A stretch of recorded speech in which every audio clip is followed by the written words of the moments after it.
that better? Hi.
Hmm.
Hey, hey. Hand pink waving. Hi, hi. I'm learning how to knit. It's really challenging. It might look very simple, but it's actually not. Not for me anyway.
Yeah, you gotta start somewhere.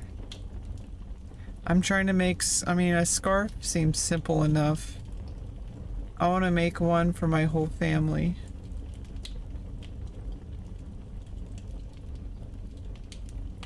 Although the first one's gonna be really bad. That's probably gonna be the one I give to myself. I don't know. I'm saving the plum colored one for the one that I do for myself and my mom and my sister. I'm giving the crappy ones to my dad and my brothers. Not that I think they're crappy, it's just I think, they'll probably all really appreciate it no matter what. But it's just, I really want to do something special for my sister and my mom. And for me. I want the good one. And my favorite color. Purple.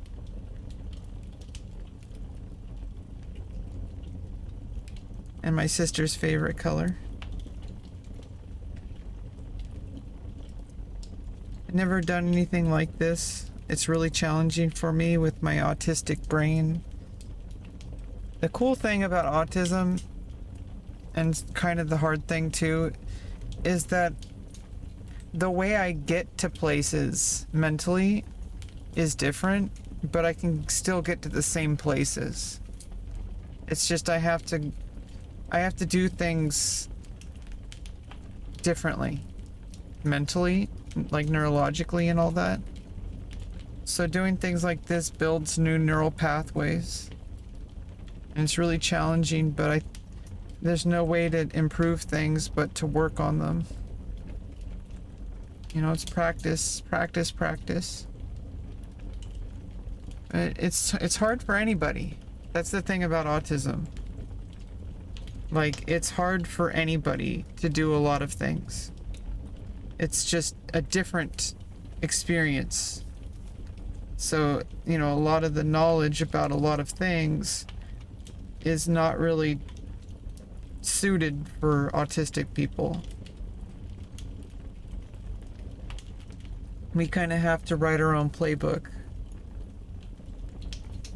which is kind of frustrating. But I know it's like it's taken me 2 days just to learn this basic stitch. The knit stitch.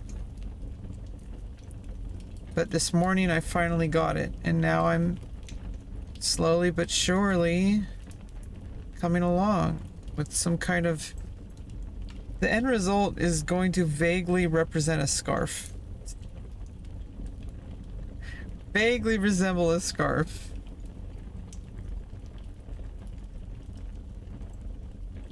I can see it kind of coming along. Like there it is. This is an acrylic yarn.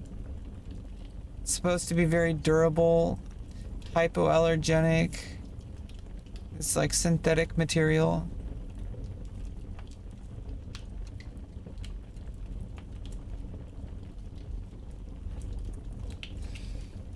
Yeah, just keep going. And it's like, I don't know, everything that I'm struggling with in my life right now, it's like this is like a representation of it. And I actually kind of cried a little bit when I actually figured it out.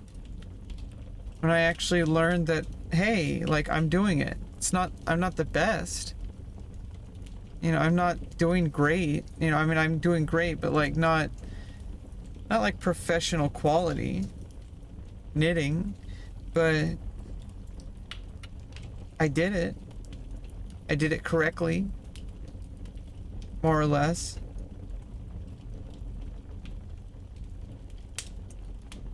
Like just figuring out how to do the slip knot yesterday or 2 days ago and tying on or to the first needle, that took 2 days. But on the second day I got it. And then last night I tried learning how to do the knit stitch and I got frustrated. But then this morning I watched the video again on how to do it and I was able to do it. And now here I am. Moving along. I can do it. I can do this. I can make my dreams come true. Just do it. Make your dreams come true. I gotta get my coffee. And refill my water.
I decided on mint black tea at the last minute.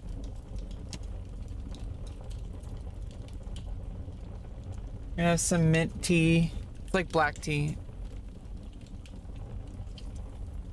I had to double check because I think like a few weeks ago I was looking at my tea and I wanted mint tea and I had to double check because it was late at night and I'm like, oh, like it's black tea.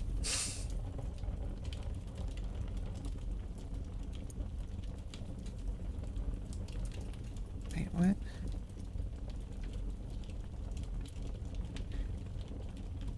Wait, which side was I on?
Oh, Yeah, every 30 minutes. Thank you. Every 30 minutes it does that?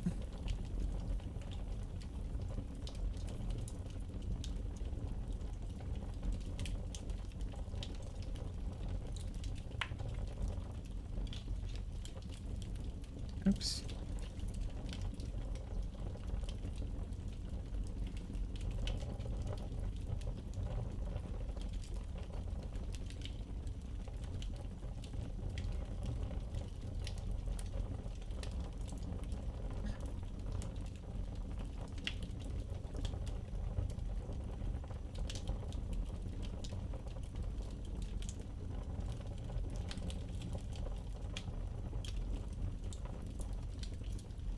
I gotta press like this button every now and then, and I forget to sometimes.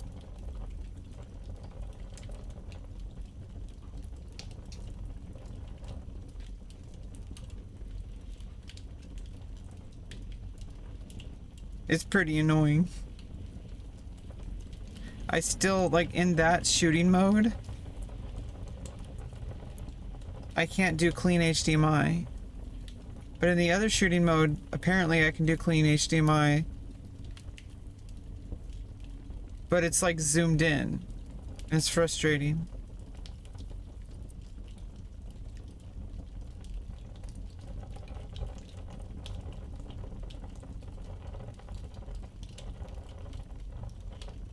But I'm trying to get frustrated less often about things, and this, as difficult as it can be, it kind of keeps my mind working on the problem.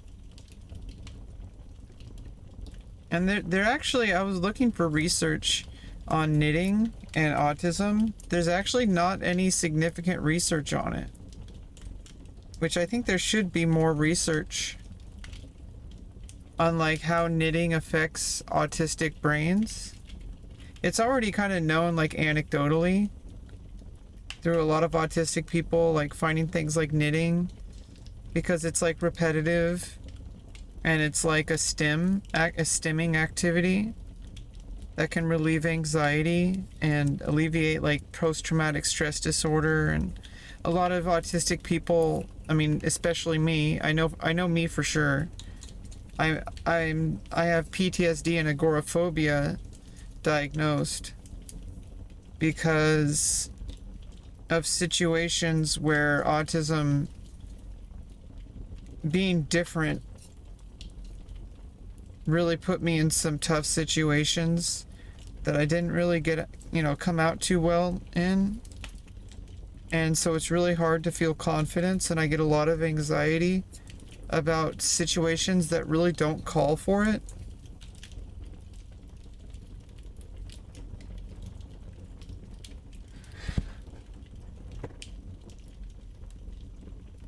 And so doing something like this, it's like a healthy kind of frustration, because it's building strength. Like, it's building neurological strength. Because, I mean, there is an end product eventually, but it's about the process. That, it's not about making a scarf. That's, like, incidental. Like, I can make a scarf, but it's about making the scarf.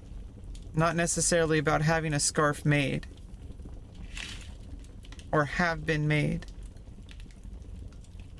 Because if I wanted a scarf, I could buy one. But this is something that I'm doing with my hands. And it's an activity that requires focus. And if I go on autopilot and lose focus, I can lose progress. So it's really important that I, stay focused on the task at hand.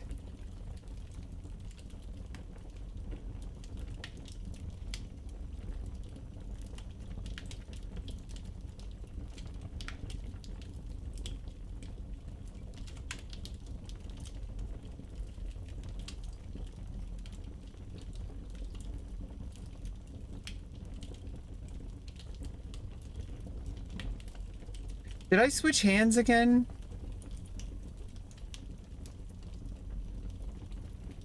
I think I ended up switching.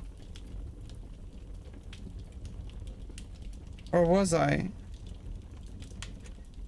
Huh.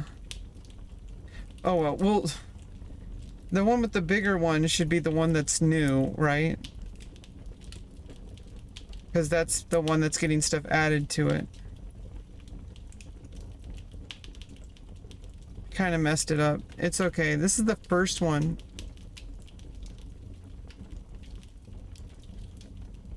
It's gonna be a little bit messed up.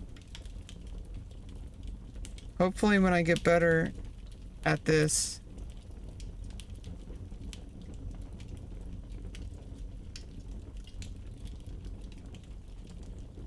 I'll make less mistakes.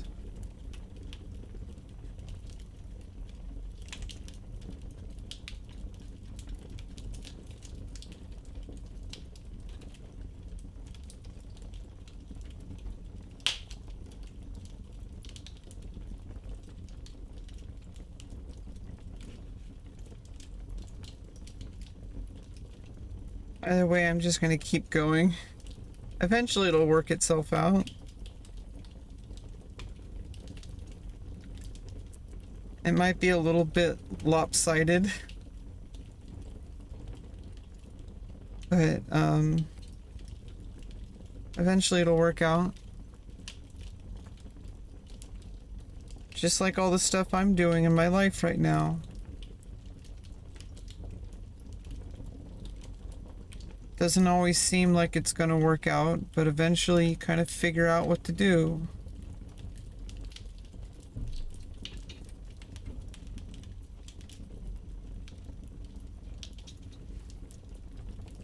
It's one thing to know something, but it's another thing to do something. And knitting is a physical activity that it's one thing to watch someone do it, and it's another thing to do it yourself. And I generally have only watched other people do things, and I get frustrated when I try to do it myself. I think I finally found like a creative outlet that isn't so tied to like, I don't know, like I have a trouble with like drawing. For some reason or another, I just get really frustrated. But this is such a kind of activity where it's like a lot more, I don't know, there's something about it that's like different than drawing.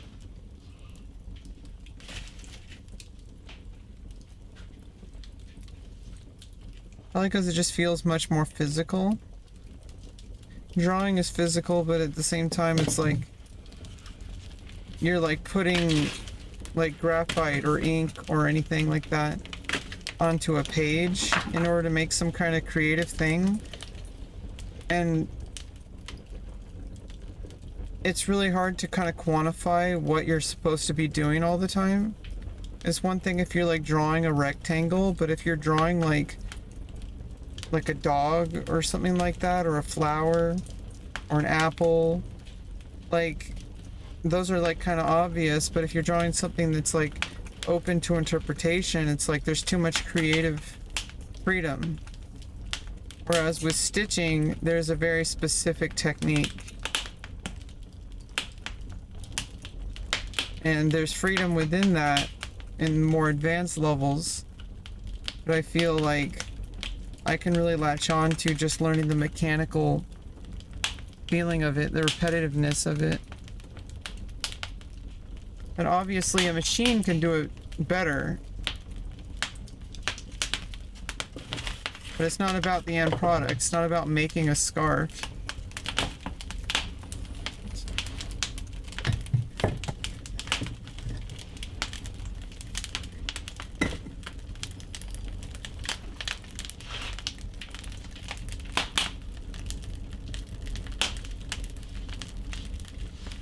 I feel like there's a lot less stress when you're not so worried about like creating some like picture of something. Like, yeah, I mean, generally I'm trying to make a scarf. But it's pretty obvious what a scarf looks like. You know, it's not like complex work of art.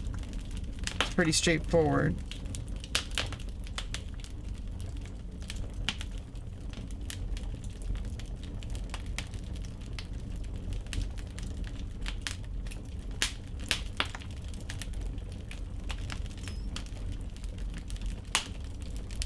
Almost done with this row.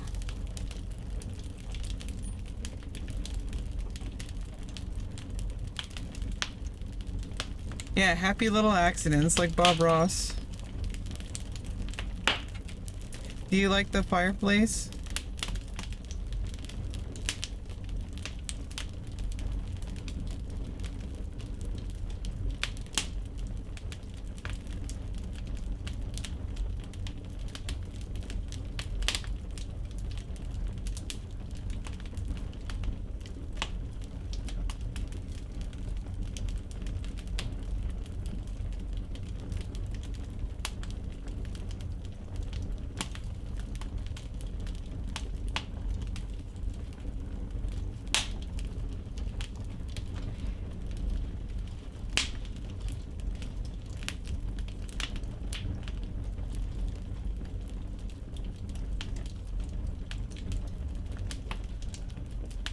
Okay, the last couple ones are always hard.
Well, fall asleep if you need to.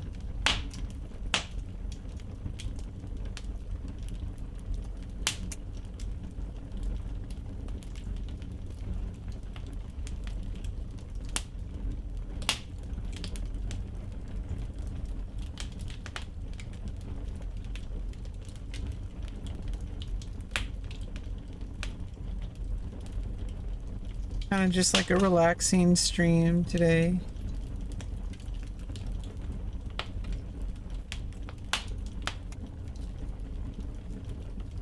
I'm gonna try to do these more often.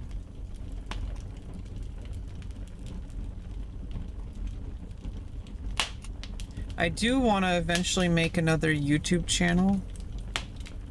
Just for like a very, like, I want to do like girlfriend ASMR.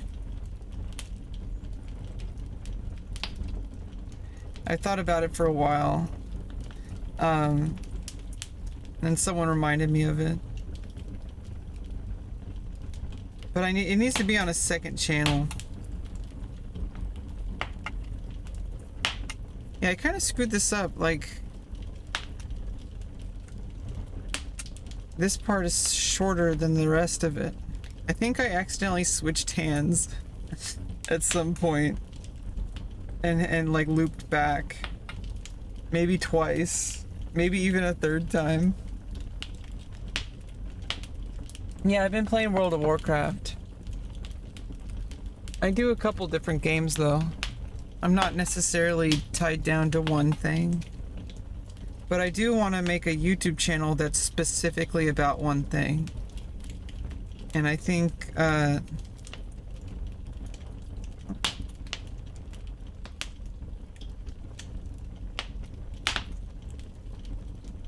I think doing like a girlfriend ASMR, those are kind of popular, but it's just like I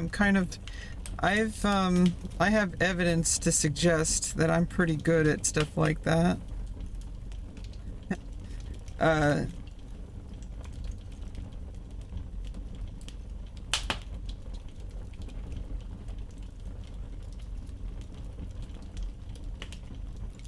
and it would be nice to make a dedicated channel to it and do different topics. Like, people would like these kind of videos, you know, where it's like a girlfriend like kind of motivating their boyfriend, or even just like there's some where it's like she's shaving him or giving encouragement about like feeling better about going bald. Like I've seen some video. I mean, it's like I laugh, but it's actually like, you know, it's not, you know, it's nice to somebody. It made somebody feel better, more confident. You know, it's like there's always, it's so easy to like kind of judge something, and it's like you shouldn't really judge. I don't like to judge people. Some people like certain things, and it's not like silly or stupid or weird.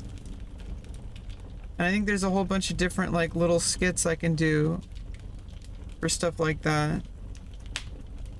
And it's definitely popular. But that's not really why. I think it's just because, like, I've been told I have a good voice for ASMR. I have a really hard time staying focused, which is why I need to like learn how to knit. I really lose focus on what I'm doing on creative projects. Like, I don't really know how to follow through with a complete product, which is, I think, where knitting is going to take a big step for me. Just learning how to like enjoy the process. Not really thinking so much about finishing something. Just like one little stitch at a time. And then the next stitch, and then the next stitch. And that's what I'm doing in therapy. That's what I'm doing with my medical needs. I've been doing this with my life. I just don't always recognize it as progress. But there is progress, significant progress. A little bit here and there eventually adds up in whatever you're doing. And it's not just a little bit here and there. I've been doing a lot. Weekly therapy sessions. I had therapy today instead of on Friday, so it's kind of weird, but like I had therapy right before I started the stream. Well, not right before, but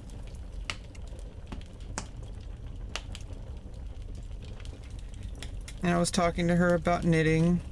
I was also knitting during therapy. She approves of having some kind of activity that's calming.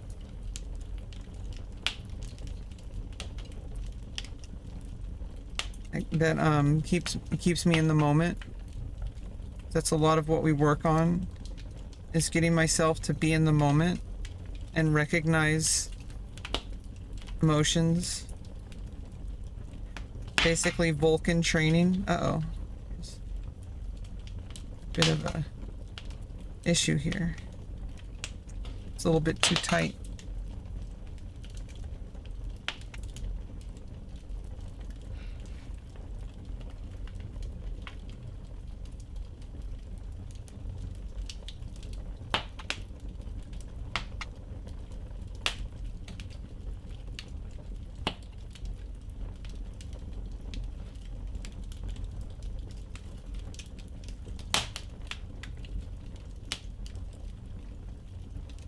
Yeah, it is pretty meditative.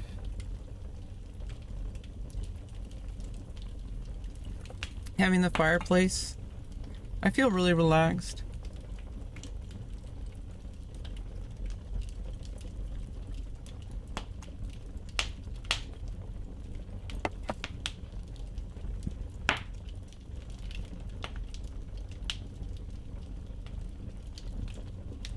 Need to open a window.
A little uneven, but you know, gonna be a strong scarf. And acrylic yarn is comfortable and warm. It just has a low melting point. So you gotta tumble dry. You can't iron it or anything like that. But you can machine wash warm.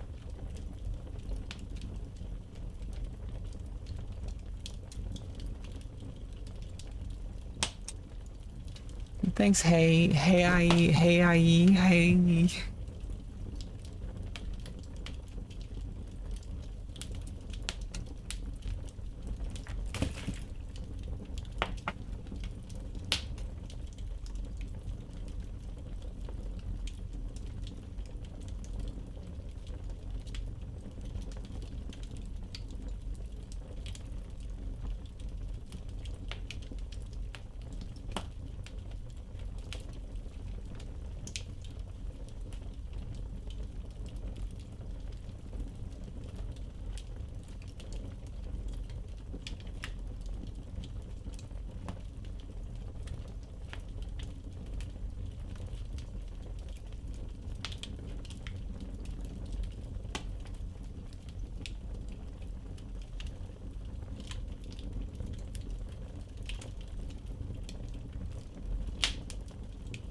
Now this is like 5mm yarn. I guess it's like called grossed, or I don't know, but apparently it's not a good beginner yarn because it's smaller. But I think it'll be fine.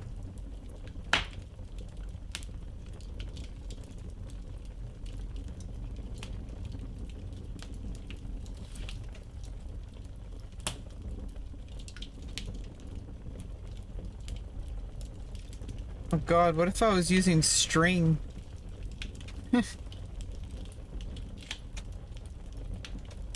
Or dental floss?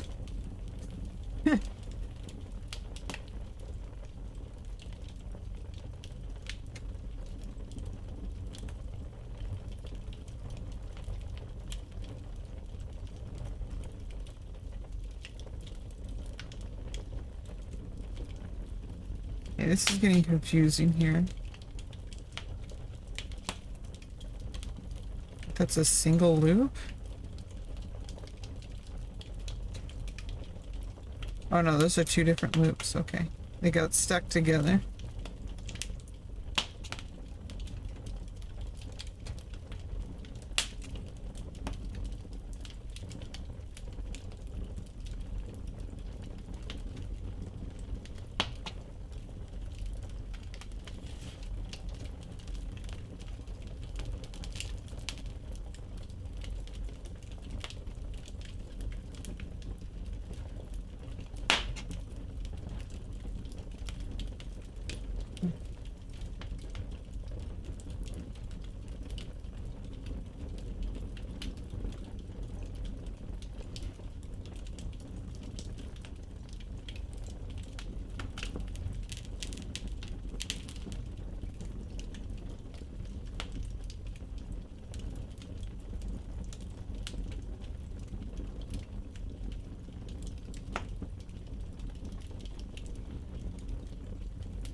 And when I'm done, I unravel it all and start over. It's so zen.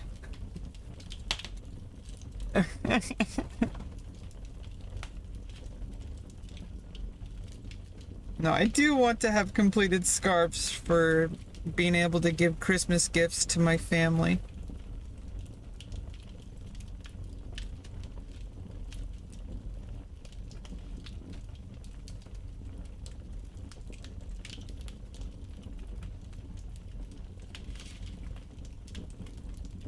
But that would be the ultimate practice of patience.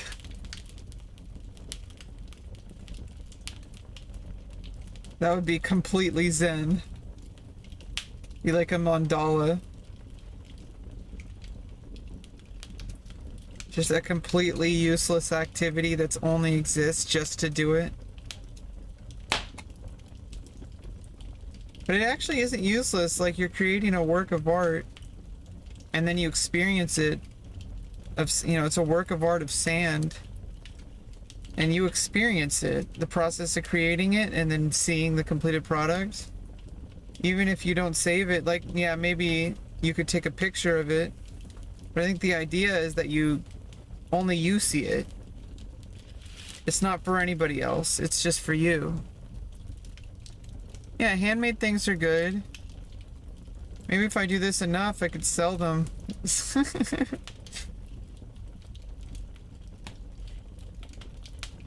I could make a YouTube channel just for knitting.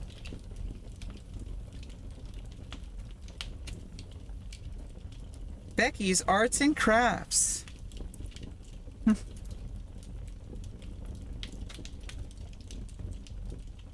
Hi, little crafty boos. I'm your Becky Boo.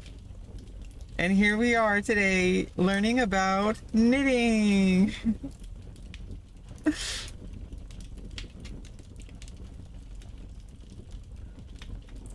We're doing a live Q&A this Sunday. So get your knitting tools together, get your yarn.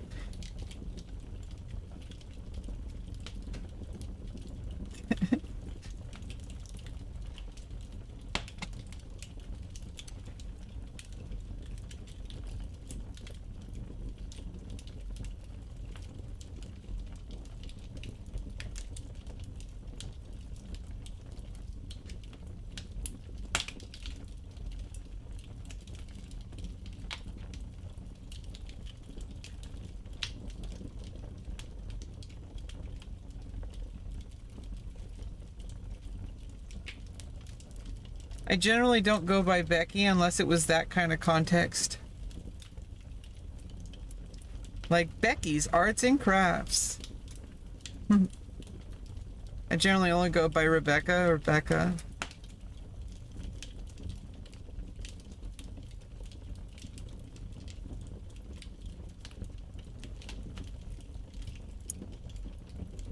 Usually when someone calls me Bex, I think this goes for any Rebecca.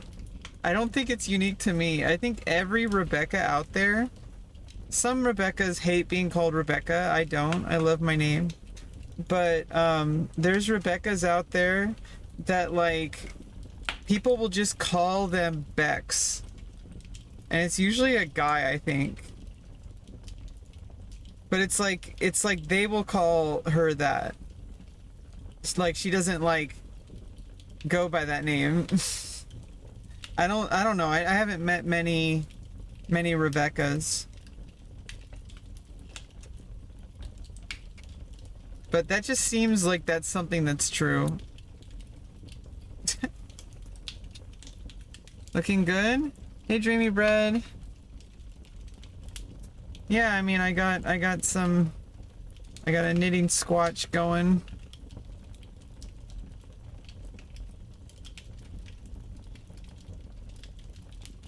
Gotta be careful not to undo it.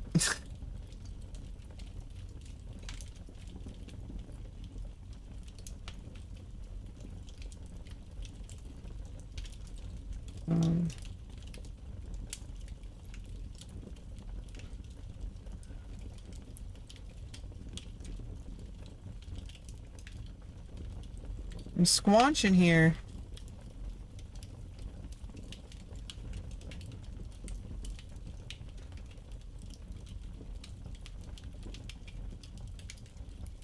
Oh.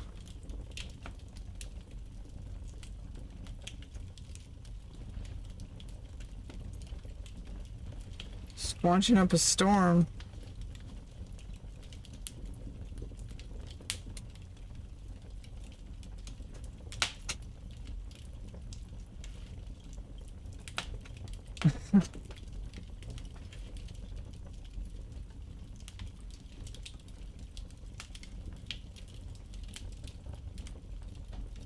I messed up a lot at this specific part, so it's going to be a little bit awkward. Maybe if I loosen up the loops a little bit. There. Yeah, I think like I did something like it got knotted at this part.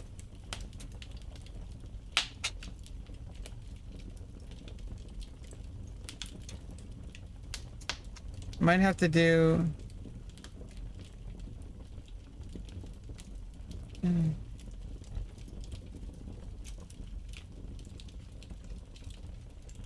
No.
A little bit of the yarn is getting frayed, but that's okay.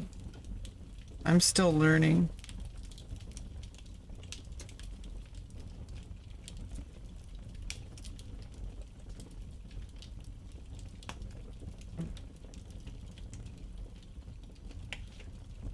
Oh.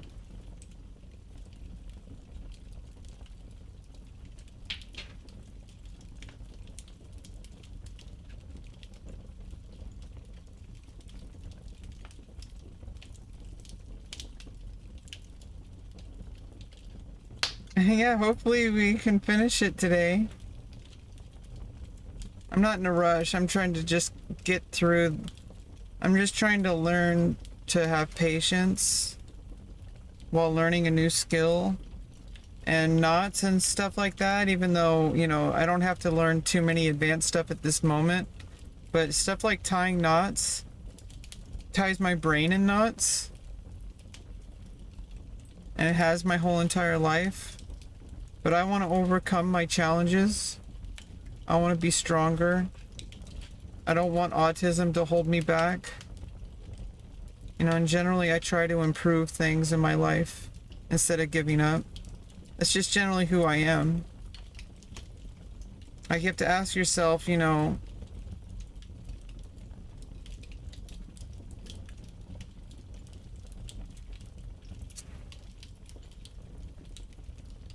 like, who do I want to be? Do I want to be somebody who keeps going and who overcomes obstacles? Or do I want to be somebody who gives up every time something gets hard? I know who I am. I'm gonna give up. I'm just kidding.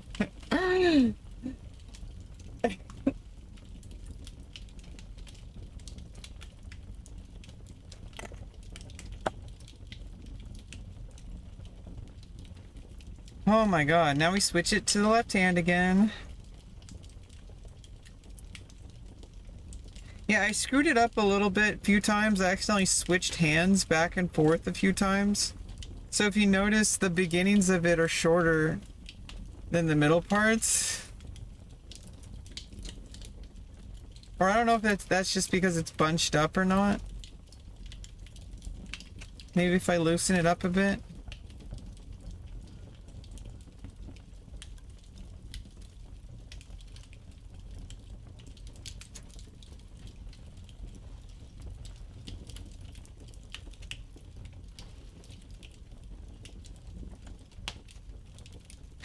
Yeah, we got a while to go. We only have this small amount of scarf finished. Basically just have to like I don't know, we got a bunch of yarn and these are only $5 each. I don't know how many scarves each can make.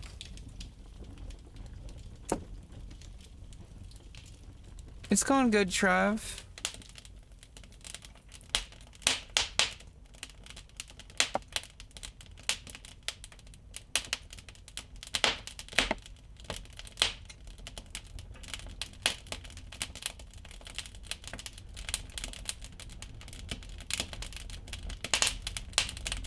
Learning how to knit.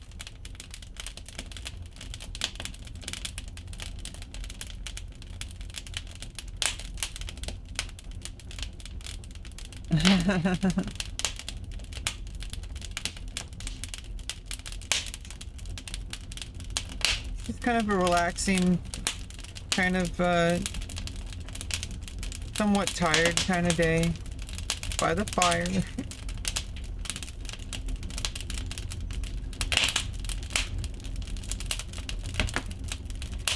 Everyone, no matter what age you are, you gotta channel your inner grandma. Even if you're, you know, whether you're a woman, whether you're a man, whether you're young, everybody needs that grandma energy. And knitting is traditionally seen, I don't know why, but it's like seen as something that only grandmas do. I think it's like required by law that if you're a grandma, you have to knit. But not all people who knit are grandmas. It's like squares and rectangles. Every square is a rectangle, but not all rectangles are squares.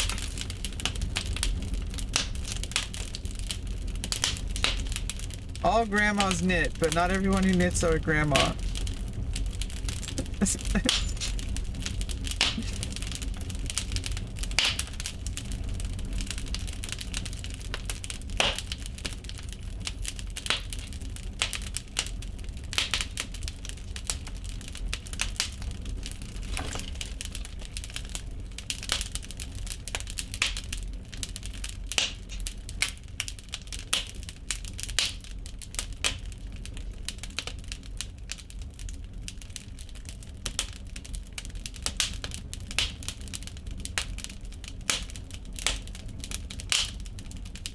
Hey, what's up, Steve? It's going good. We're knitting.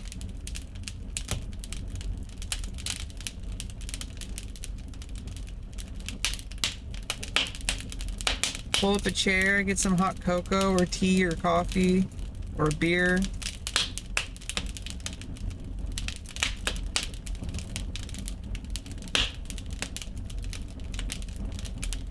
If you're 21 or older, of course.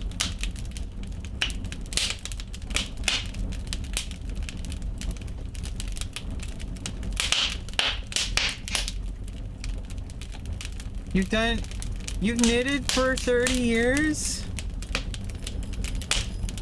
I just learned a couple days ago how to do a slip knot and cast on. And this morning I just learned how to actually do the basic knit stitch. And now I have this amount of squatch going since this morning.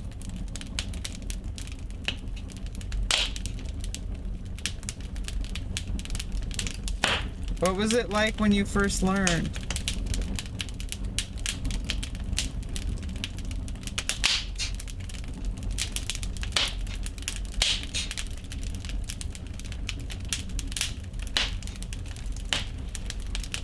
I feel like this will help my brain stay active, like prevent like dementia and all that kind of stuff as I get older.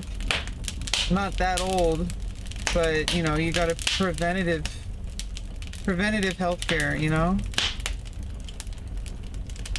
Better start now so that I have less complications later in life. Oh, you haven't done it for 30 years. Have you thought of starting again? I mean, it's the winter season. I'm sure somebody would appreciate a scarf or two, or a sweater, or gloves.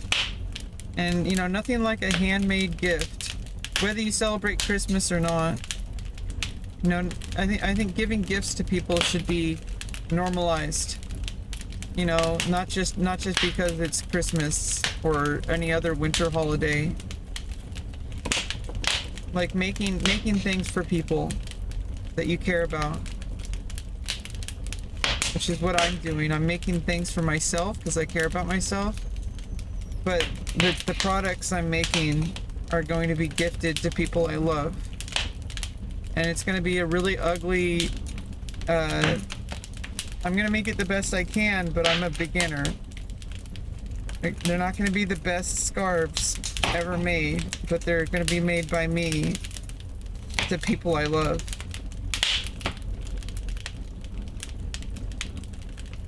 Knit, purl, and cable.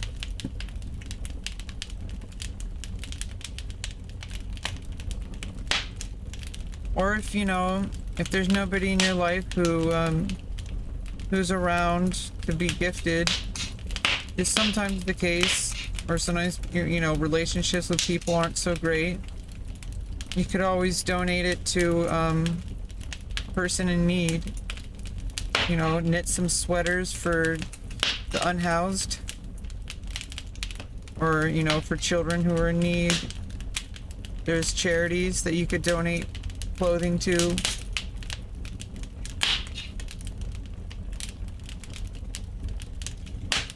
And it's really good for meditation, for improving your concentration.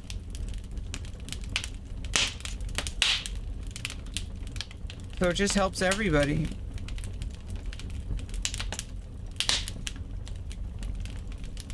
There's always somebody out there who will appreciate your work. So never let that hold you back.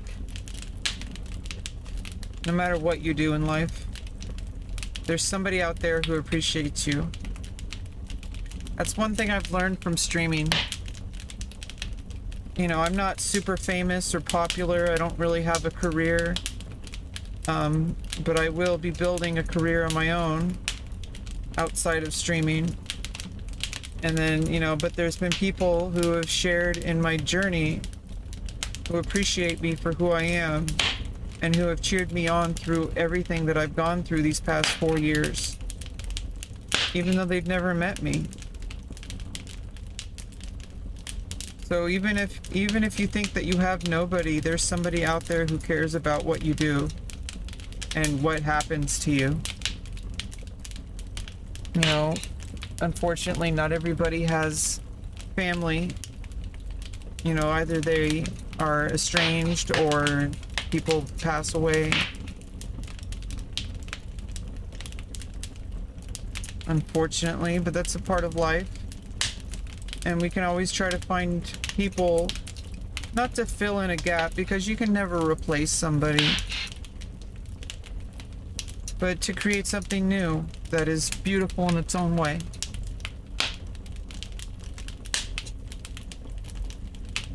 And even if that is only something that you have for a moment with a stranger, smiling at somebody at the grocery store when that person has not seen a smile the whole entire day,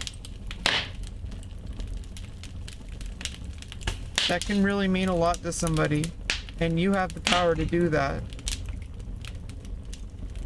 And it doesn't cost anything.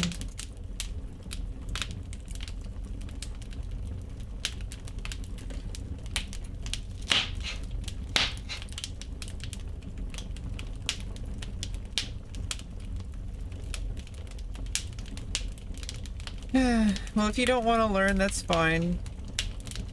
Um, it might be like riding a bike. You know, if you just get started, it might be hard at first, but maybe you remember a lot more than you give yourself credit for. A lot of muscle memory.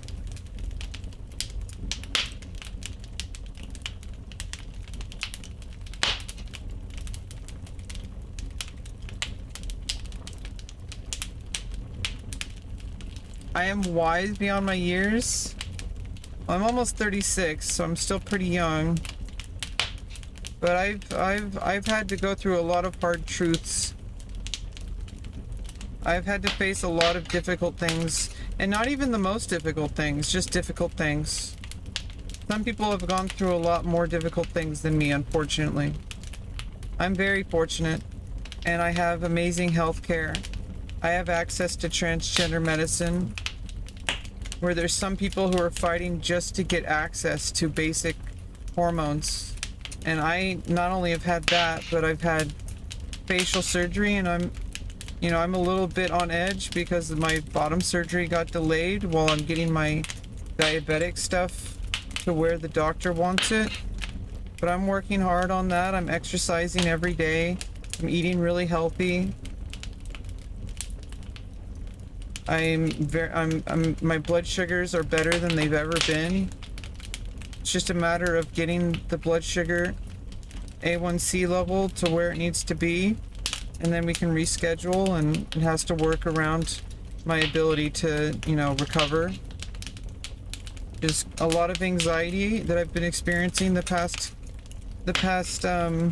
month, but I've been trying my best to remain calm because stress and like high blood pressure and all that kind of stuff is really bad for my A1C, and so if I need to make this better, I have to smile more, and I have to stay calm, and I have to just keep doing the work.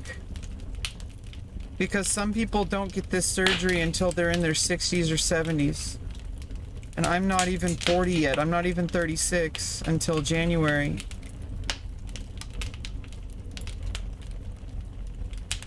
Oh, I'm sorry to hear that about your nan.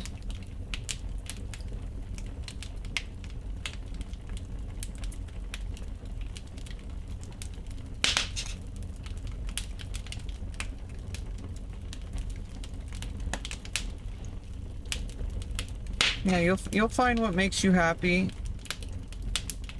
It might just be, sometimes things are just launching points. Sometimes things that we say, hey, why not start somewhere? It may not be knitting for you, but knitting's a good place to start.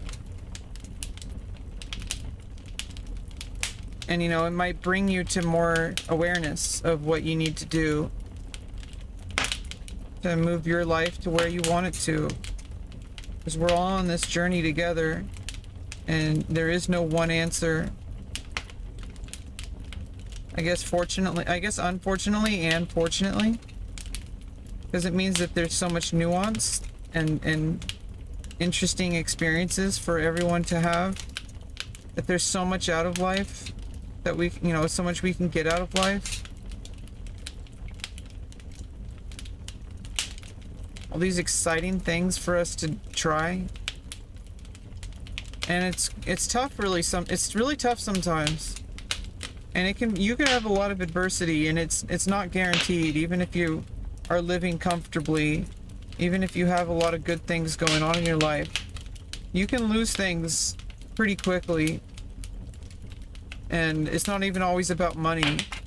Like for some people, money, obviously money is a difficult thing for a lot of people, but then some people, once they get financially situated, they never have to worry about that so much. But then there's a whole bunch of other stuff that money can't really take care of. You can't buy friends and loved ones. Like, you might be able to, get some people in your life that kind of only care about your money, but you can't buy love. You can't buy someone's respect, or like a friend, like real love.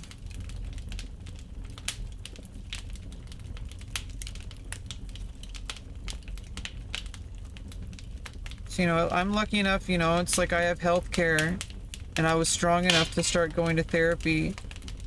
And, you know, regardless of wherever I bring my financial success in life, I feel like I got a good head start on the things that a lot of people neglect, which is mental health, personal spiritual fulfillment.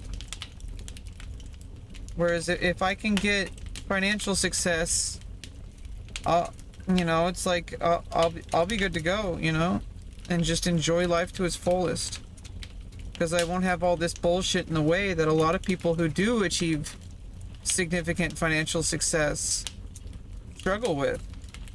You know, like I've achieved things that billionaires would give anything to have. Like, I'm rich in a different way, and nobody can ever take that away from me.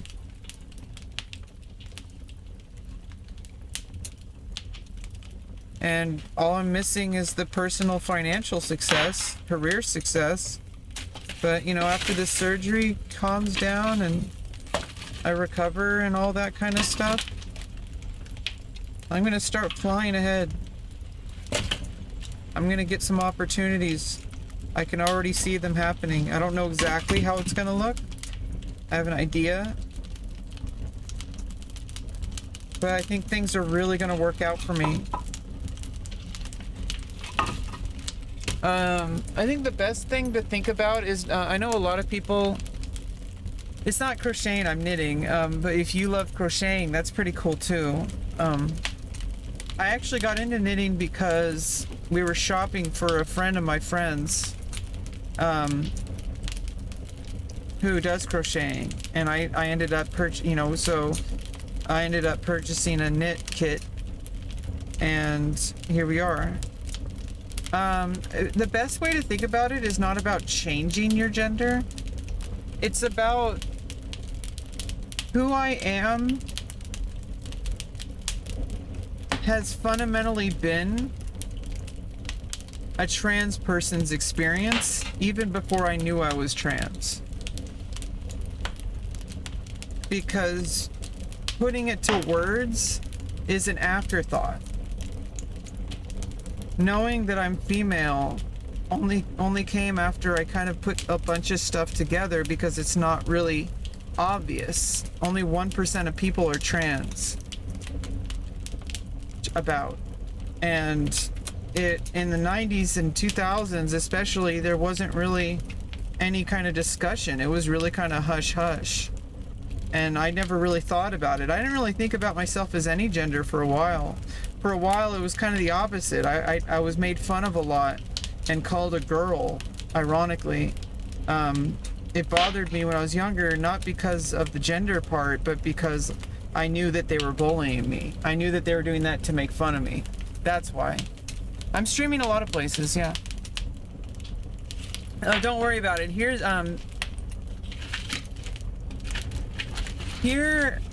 something that a lot of, and I know that, no, that's Sarah B who said that, but I mean, I'm kind of preemptively catching this one too.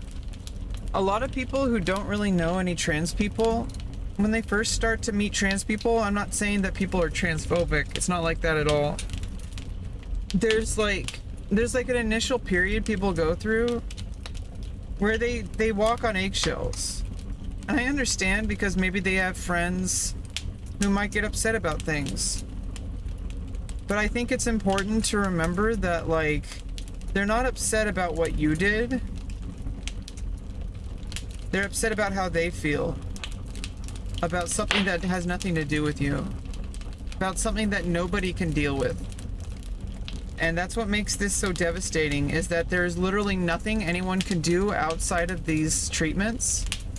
And even these treatments are still just a, you know, it's just the best we have. But these feelings never fully go away, because it's a feeling of wrongness about your body, that you were born with a set of instructions that don't align with who you know you are, and it's not something you can really rationally put into words. Like, you can try, but like it's just something that is. It's really basic and raw and simple. People complicate it way too much. There is no, you don't need to know advanced gender theory to know who you are. It just is. And this is, and the more people start to realize this, I think they'll start to understand that this goes beyond trans people, that everybody experiences this just on their own level.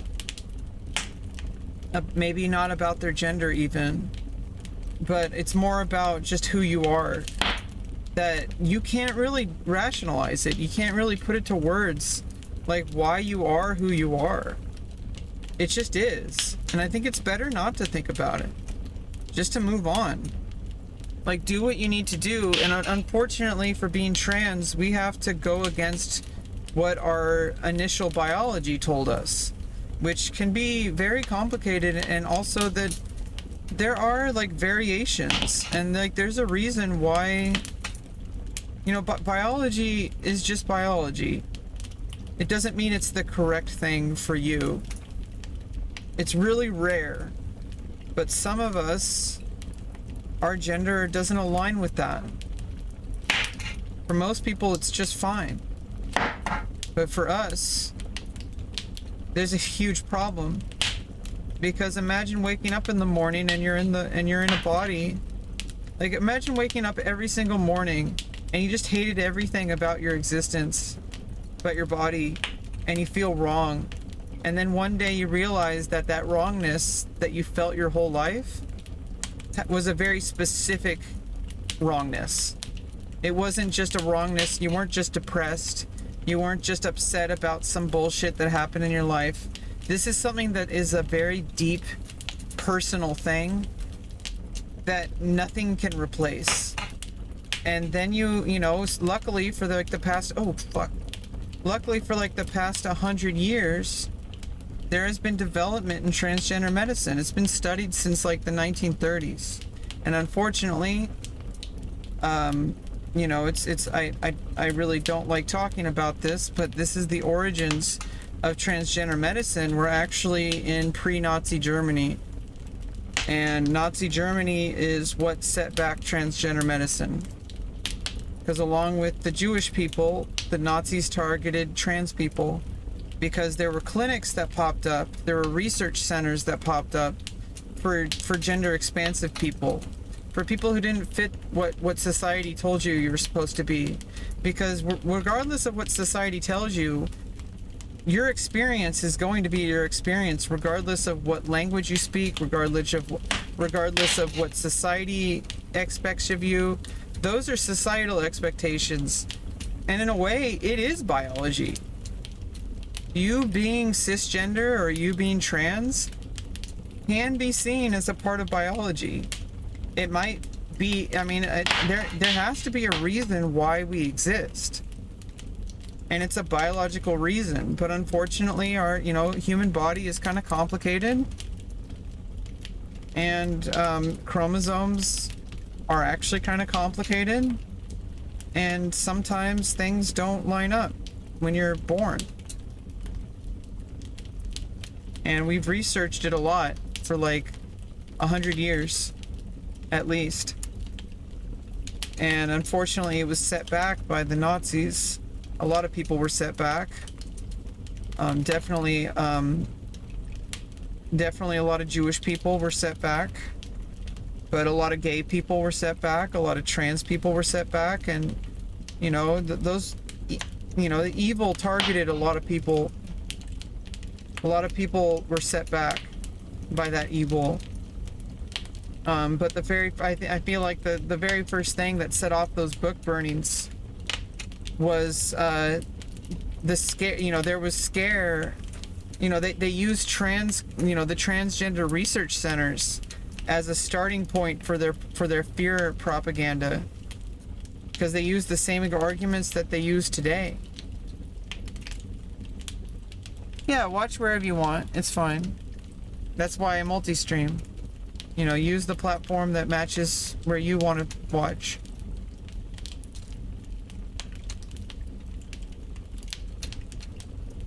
Yeah, I don't particularly like talking about this kind of stuff, but I feel like if people knew the true history of transgender medicine, they would realize this isn't something new. And trans people have been around. I mean, we're talking just about transgender medicine, which transgender medicine is about 100 years old at least.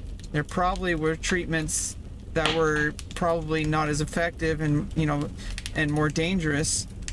But there were at least, like, you know, ways to kind of increase estrogen through, you know, dangerous amounts of natural plant-based estrogen. But you know, when they synthesized estrogen, it changed everything, for cisgender women and for trans women. And there was some significant work being done in the 1930s. There was a clinic that got ransacked, and all the research got burned in that famous book burning. And unfortunately, the same exact kind of propaganda that those people used, the Nazis, is the same kind of stuff that's going on in politics today. And it's scary. And as soon as people see it, they start to be scared too. Because a lot of people don't really see it right away. And sometimes you see it and it's too late. And I really hope that history doesn't repeat itself. I really hope that this time trans people get to make it out okay. Because, I mean, I have personal stake in the issue.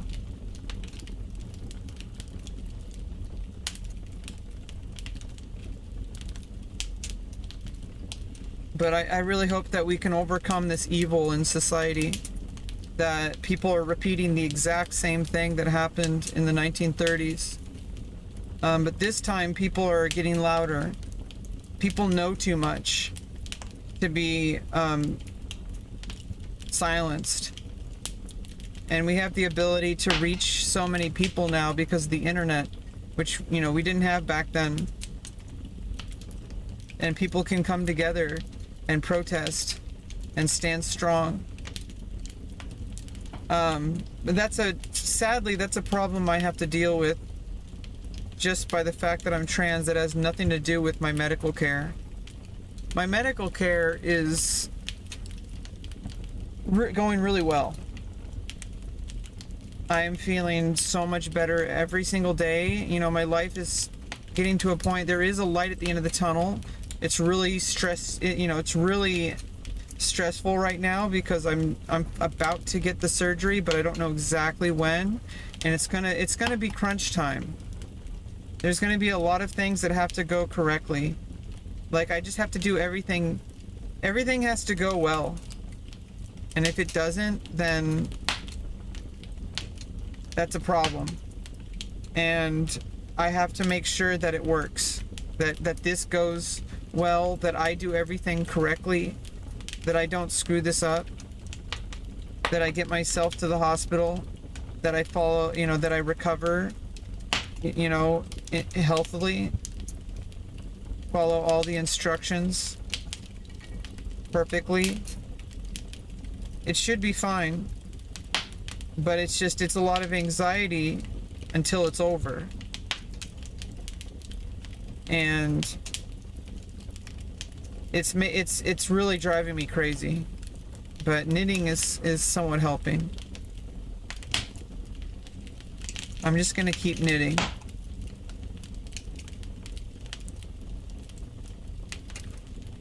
Every day to get through this, because I'm already exercising, I'm already taking care of my diet, I have video games to play to relax, but I need something that's going to practice struggling, because this is a mental struggle, it's a physical struggle. Like using my hands to create something. It's a task that is a struggle. But it's the kind of struggle that makes me stronger.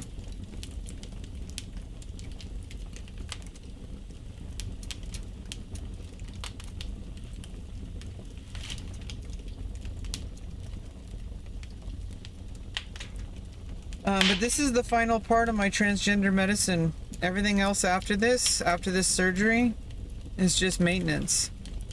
I'll never have to, hopefully I'll never have to go in for some kind of revision. But, assuming that everything goes perfectly, which it should, it's a very low risk compared to some other surgeries. It's still a risk, but it's like 1% risk. And I'm like super healthy, like super duper healthy. There's always a risk.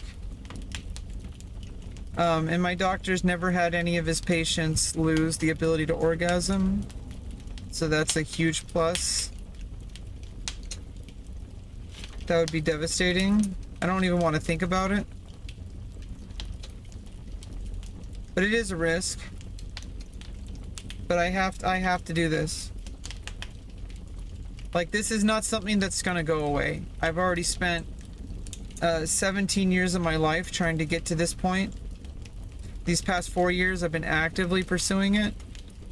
I gave up for a while in my early 20s. I just, like around 2011, I just kind of like gave up. Didn't feel like it was ever gonna happen. But now, insurance covers everything. And I have a huge support network. There's more knowledge about transgender medicine now. There's more support. There's less bigotry. There is a lot, but it's less than it was. It's becoming less and less acceptable. Although I do dream of a day where people don't have to walk on eggshells all the time around us. Because we're people too, and we're pretty tough. And I wish more people would get access to their medicine so they could be where I'm at. Some people are struggling because they have to deal with this dysphoria and they don't have access to medication like I do. And these people end up getting really frustrated and really upset. They're scared. And they only have family on the internet, unfortunately, in some cases, because they might have family that abandoned them, that has hurt them, that is like, they might have nowhere to go.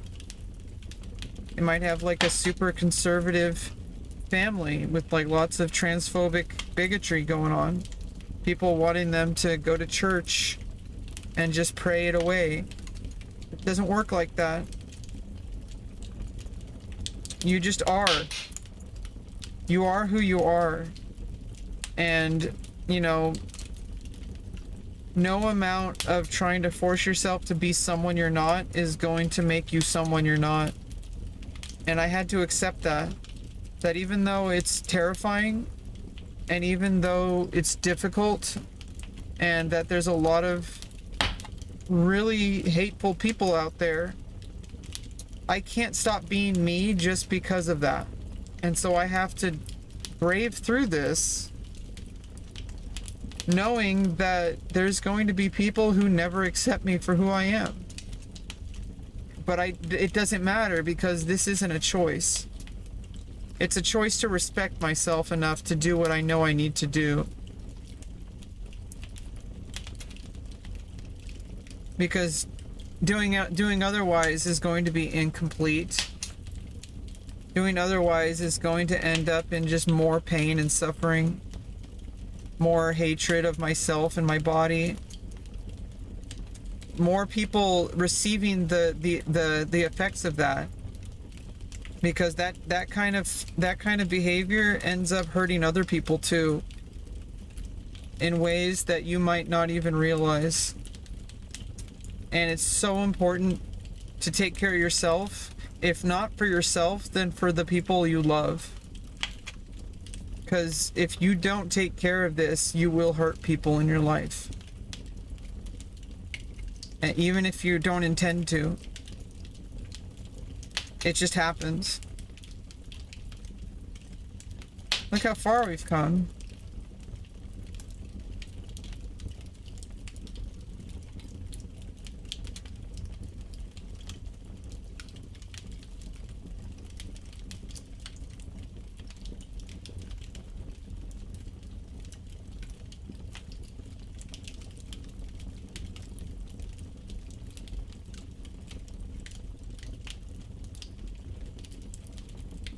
I look fine to me.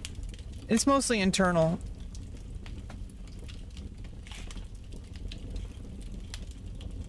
And I've also gone through a lot of treatment. I've had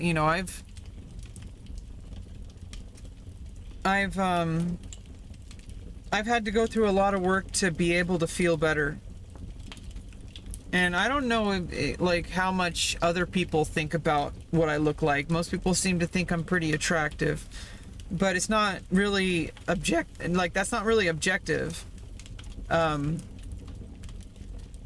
What this is all about is about an internal feeling that the treatments I've gone through these past 4 years have alleviated significantly.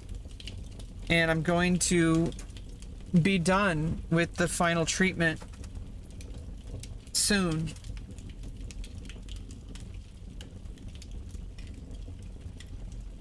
You know, I started hormones in September of 2019. I got my name changed and, you know, I think like May of 2021. I had my orchiectomy in February, at the very end of February last year in 2022. And I had facial feminization surgery at the end of March this year. And it seems like if everything goes as planned, I'll probably be having my bottom surgery around the same time, like February or March. I can only hope. I hope it's not longer. Basically, I'm waiting for the A1C. I'm making a scarf. I'm waiting for the A1C test to come back. And as soon as it's at the number, which is 6.9, it was 7.2. But as soon as it's at the number that my surgeon wants it to be, 6.9, then we can get me back on the schedule. But until then, I've been really on edge.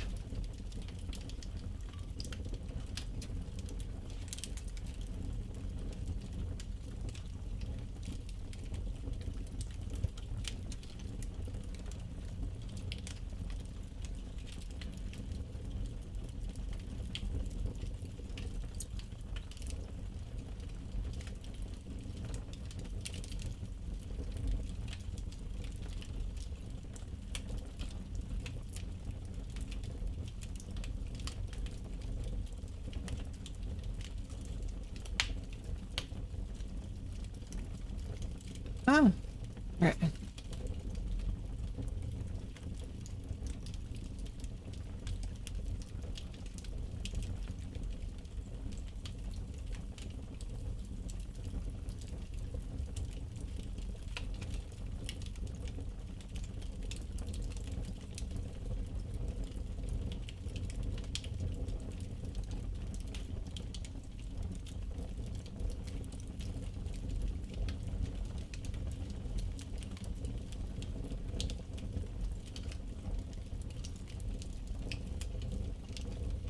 But you know, I don't feel like I need breast augmentation, even though I'm kind of small.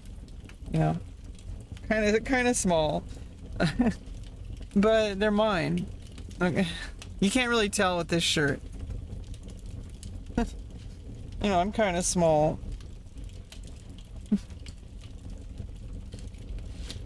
But they're mine, and they're natural, and they feel nice. I don't feel like I need breast augmentation. So after this, I'm done. And it's kind of strange to think about it. Like, it's kind of strange to think that after all this time, like, I'm almost there. That I wouldn't have been there if I didn't do all this work. Like, if I just kind of gave up, I wouldn't be anywhere near where I'm at right now. I might not even be here, to be honest. I might not, you know, I don't want to think about it, but things were getting really bad. Like, very bad. And I'm glad that I'm glad that I cared about myself enough to do what I needed to do. Anything more than a handful is a waste? What do you mean?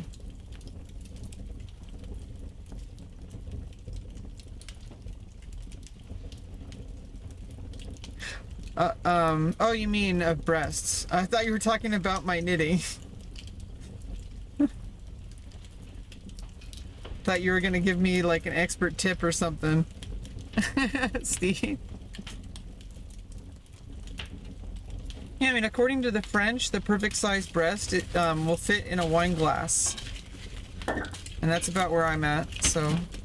I am part French, like Quebec French.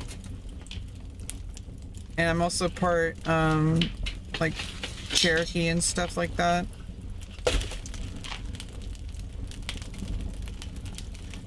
On my dad's side, it's like French and Native American. On my mom's side, I'm not exactly sure. I think there's some Nordic stuff in there. They were convinced, my mom's side of the family was convinced that they were Irish. But I don't know if they actually were. But they were like really into it for a while. They're like, we're Irish and we're all about Irish culture. And it's like, I don't know if they were actually Irish. I think apparently they're actually more Nordic.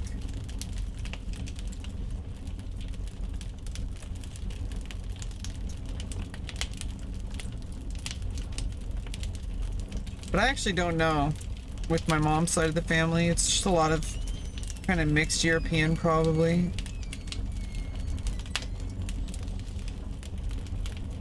Farmers. There's a lot of mental illness on my mom's side of the family, so I think there must have been a lot of inbreeding. I mean, I don't want to like guess, but you know, I'm pretty sure there's a lot of farmers on my mom's side of the family. Very my family has been historically impoverished.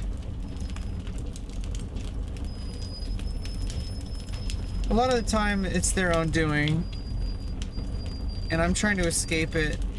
I'm trying to be better than my mom's family.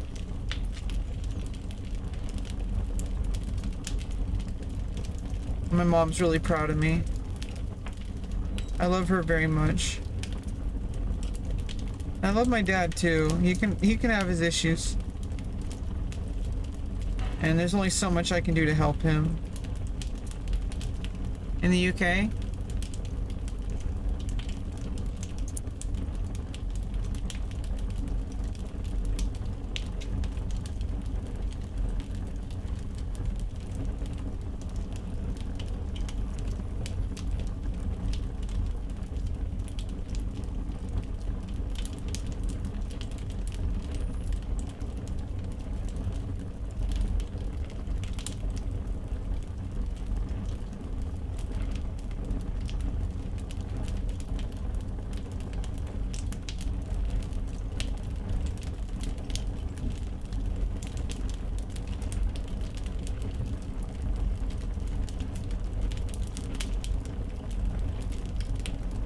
You gotta have better posture.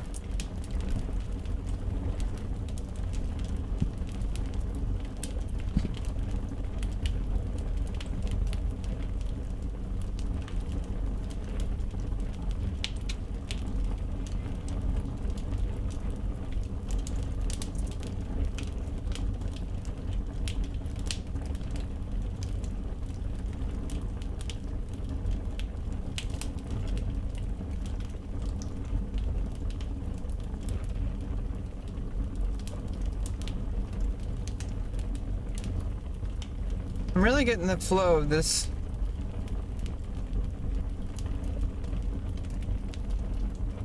Getting flow state.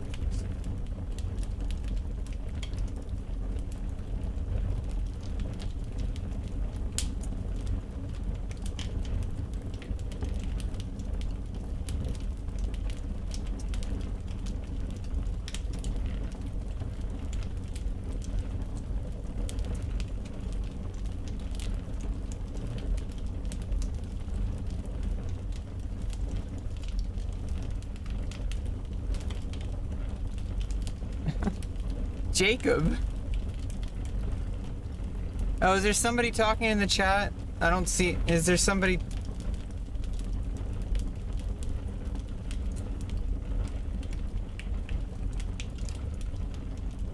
I don't see anybody else chatting. Is there somebody else chatting? If so, I need to ban them if they're doing something weird. Because not all the messages get through into my chat client.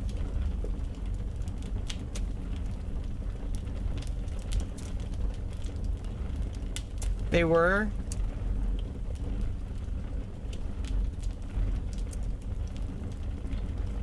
Let me look up, let me see what's going on.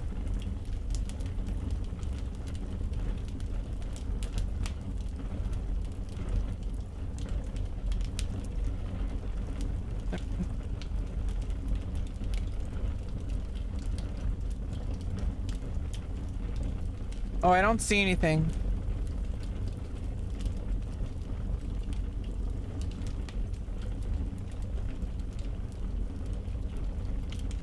They must have got banned by YouTube. Or maybe I have a mod who's lurking.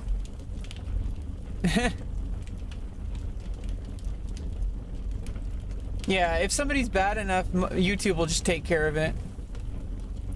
Like, I don't really care so much about... I think YouTube does a pretty good job of moderating things without me having to moderate. Twitch, on the other hand, I have to moderate or have my moderators take care of. I'll be right back.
Yeah, I mean, I can usually take care of my own moderation, but I mean that if I ever, that changes if you have a lot of people chatting. But generally, I'm pretty fast.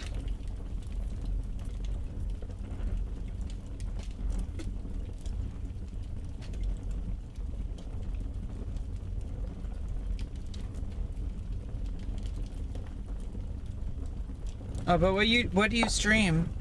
And what's your Twitch username? I can follow you.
Don't worry about Discord.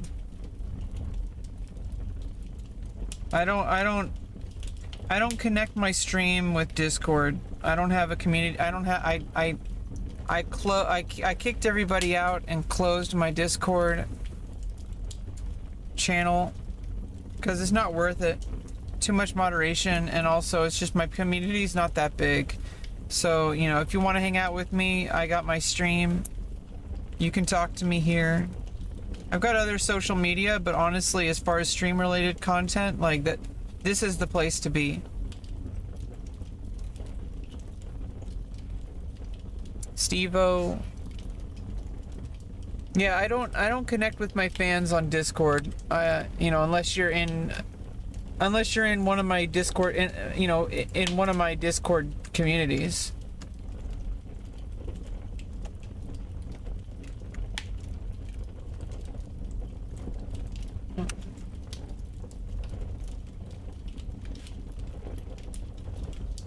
Wait.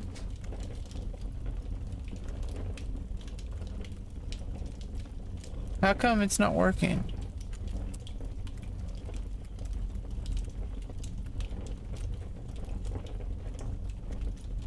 I think I need to fix, I had a keybind that would show and hide the display capture on this scene.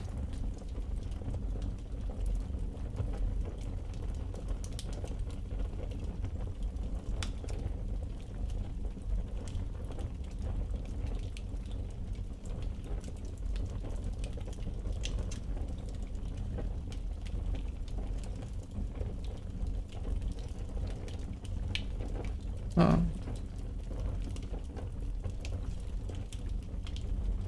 Oh, because it's not in, it needs to be.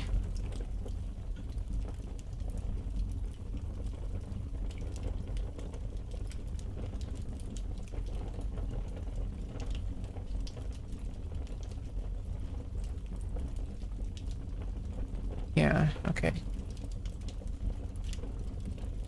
Okay, yeah, the keybind does work. I just had to put it in a folder.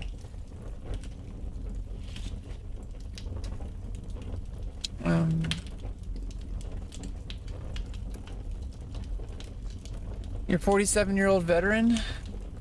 When you played Call of Duty?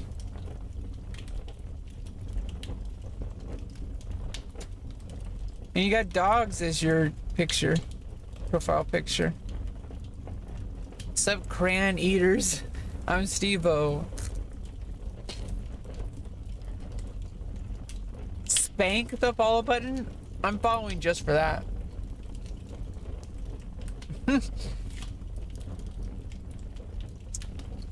I spanked that follow button.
Well, too late. I already spanked it.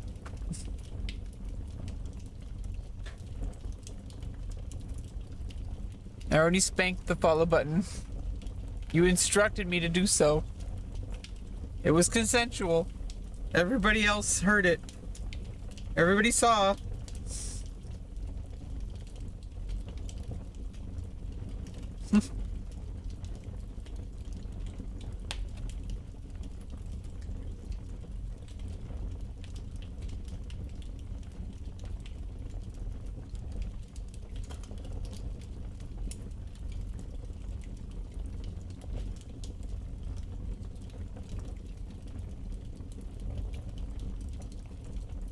Just a gentle breeze as I receive a spanking. A gentle breeze through the window as I'm on my knees.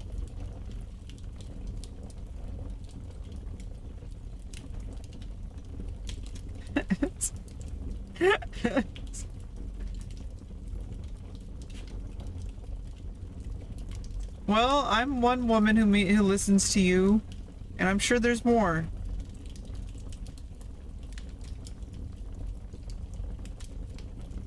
Not everybody is the same, and that's a good thing. And there's probably men who'll listen to you too. You know, it's like, I think the best thing to do is to not like put everything into boxes. You know, not to think that everything is what you think it is, and stop having expectations. I feel like when you have expectations about social encounters, and I'm not, you know, I'm still learning social graces.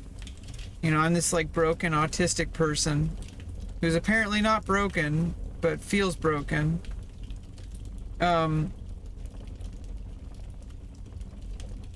And it's like, I think the problems occur when we have like really heavy expectations over how a social encounter should go, instead of just accepting it as, you know, hey, like this is an experience and I can only control my part of the equation. I can't control other people, and I wouldn't want to, because then it would just be a video game. Like playing with Legos. Like, yeah, Legos are fun, but that's not what we want. Like, we want genuine human experiences, I would hope. We get to the grandma arc. Hey, Twice Slicer. Get on.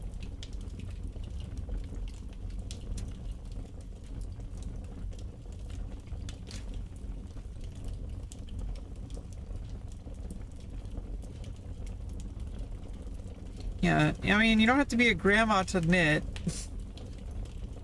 Unfortunately, in some parts of the world, even children are forced to learn how to knit.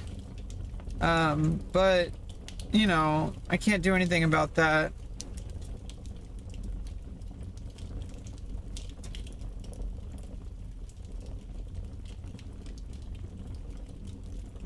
Get on! Hey, we started Final Fantasy 11 again. My brother asked me to come back on.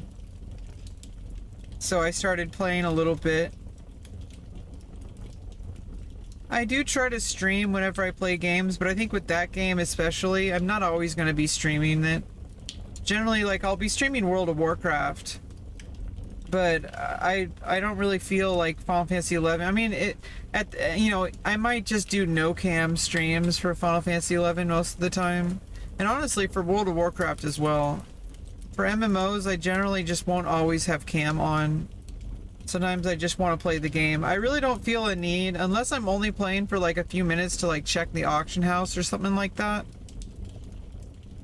I really don't feel the need to not stream. Like, I'll stream, it's fine. It's just, you know, I'll stream my gameplay, my progress. And yeah, like, you know, there's going to be times where I don't want to, you know, knitting especially. I think this can be a good new stream. Just do knitting streams. I think that can be nice. But there's going to be times where I just want to knit like a little bit here and there, instead of going for like a really long session. Like right now, I'm trying to go the distance. Going for a long session. Like, we've been going for 2 hours. Might actually need to take a break. I think this is a good spot to stop because I just finished another row.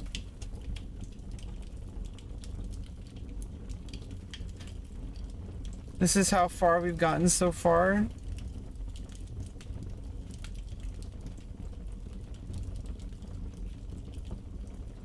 On our scarf.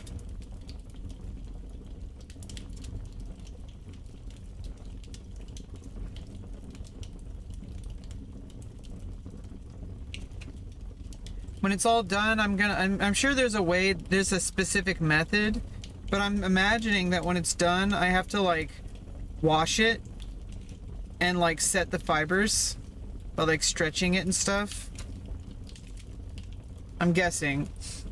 Might be, I mean, eventually you're gonna have to wash it anyway, but I mean, I imagine there's a process to like get it wet and like set all the fibers so that they don't, you know, so that they're all in place more firmly. Process of stretching. It's all a process. I mean, it's an artisanal craft. I'm pretty proud of myself. This morning I couldn't even get a stitch. I learned how to cast on like over the past 2 days. Like yesterday I learned how to cast on properly with the slip knot and all that. And then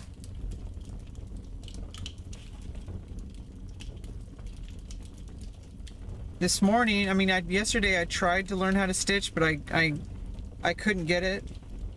But this morning I figured it out. You know, I had to watch a couple different YouTube videos, but I figured it out. And now we're working on it. Yeah, you should definitely stream knitting. Streaming is actually like, I think it's best to think of your stream not as like a place for you know, building a following or making money or anything like that, because it's just not really going to work out that way unless you have a system in place already. But I think it's best to think of it as a workshop. It's kind of a public space that you can build to work on the things that you want to work on. And if you're like, obviously if you're a pro gamer or you're aiming to be a pro gamer, then that's a good place to game and hang out with your community. But you know, it's also a place to do personal development. At least that's how I've used it. Not the best way for building a brand, I don't think, because most people are going to find it boring. But if it helps you live your life better, like it has mine, then it's an invaluable tool. Streaming can be an invaluable tool for personal development. I know a lot of people might not get it. A lot of people might not get it, but it can be invaluable.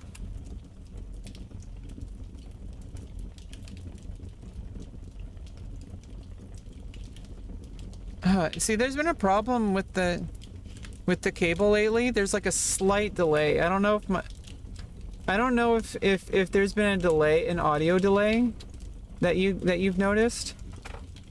But there's been a definite delay every now and then with my camera, at least with the preview. And like I have to deactivate and reactivate the capture card.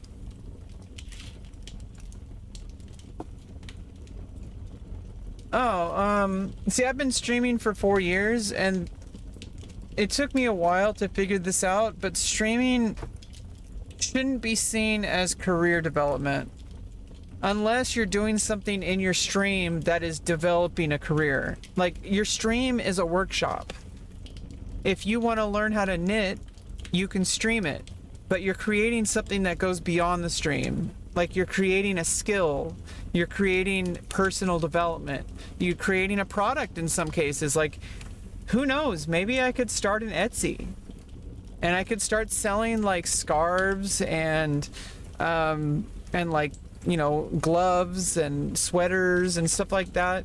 Who knows, maybe I could start an actual small business, you know, eventually. But that's not my aim. My aim is to learn how to knit. and I can stream that. Yeah, if you started streaming 10 years ago, yeah, if you're doing it for the wrong reasons, it can really hurt your mental health. And I'm just going to tell you right now, if your goal is to be a streamer, then stop streaming. Be a YouTuber. Because then you're making better YouTube videos, which are better in the algorithm anyway. It's better content. It's more focused. People are going to watch it, and you're going to build a community. And then when you do live stream, there's going to be more people wanting to come. And if you find a good work-life balance, and if you stop treating your stream as an income source. No, even if you're like a 1 million follower Andy, even if you have like 100,000 viewers, if you stop thinking of your Twitch stream or your stream in general, if you stop thinking of your Twitch stream as an income source, it changes everything internally. Because then you're thinking about what you're doing outside of your stream as your career, and you're thinking of your stream as a workshop. Yeah, it's good. That's fine. Like having a couple people to chat with while you're gaming, that's what it's all about. But I'm just saying, if you're streaming full time, stop streaming. Unless you're making like $1 million a year or something. Like, I mean, unless you're like averaging like 50 to 100 viewers and you really want to grow your stream. But even then, you will be so much better off making a dedicated career elsewhere and then bringing them over to your Twitch chat while you're doing that. Like as like a hangout spot. Because then you'll still be making money, but you're also like, you're putting all your energy not into your stream, although, you know, at that point you probably should be putting energy into your stream if that's what you want to do. Yeah, it's hard to break through on Twitch, and you shouldn't. You're not going to. It's very rare. Like, yeah, I mean, you found me, and that's great, because I found some really high quality viewership with organic growth on Twitch. However, if you want to make it into a career, you need to stop streaming. Like, you need to do something else and then stream later when you have that audience. Yeah, if you have no interest, then that's all good. Yeah, I'm building my career elsewhere. I want to build a modeling career. Yeah, I mean, you went out of your way. That makes you a very high quality viewer, Twice Slicer. You're a very high quality viewer, and I appreciate you.